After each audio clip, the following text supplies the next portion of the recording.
મહિપતસિંહ ચૌહાણ સામેનો વિરોધ માત્ર વિરોધ છે કે પાછળ કોઈ મોટું રાજકીય ગણિત?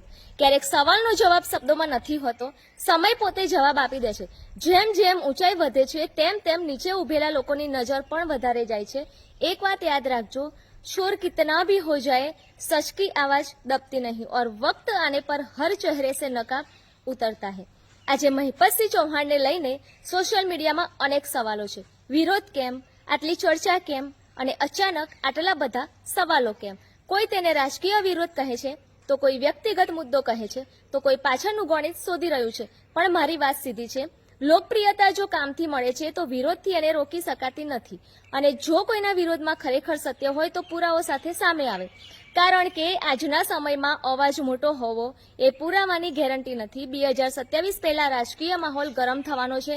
કોણ કોની સાથે છે, કોણ કોની સામે છે અને કોણ માત્ર પાછળથી રમત જોઈ રહ્યું છે, સમય બધું જ બતાવશે।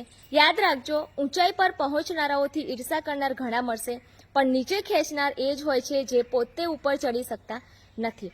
યાદ રાખજો, સિંહને હરાવવા માટે જંગલમાં અવાજ નહીં, હિંમત જોઈએ। આજે કોઈ કેટલું બોલે છે એ મહત્વનું નથી, આવતીકાલે જનતા કોની સાથે ઊભી રહે છે એ મહત્વનું છે। સમય બદલાશે, પાના બદલાશે, પાત્રો બદલાશે, પણ સત્ય સામે આવશે ત્યારે આખું રાજકીય ગણિત ઉલટાઈ જશે।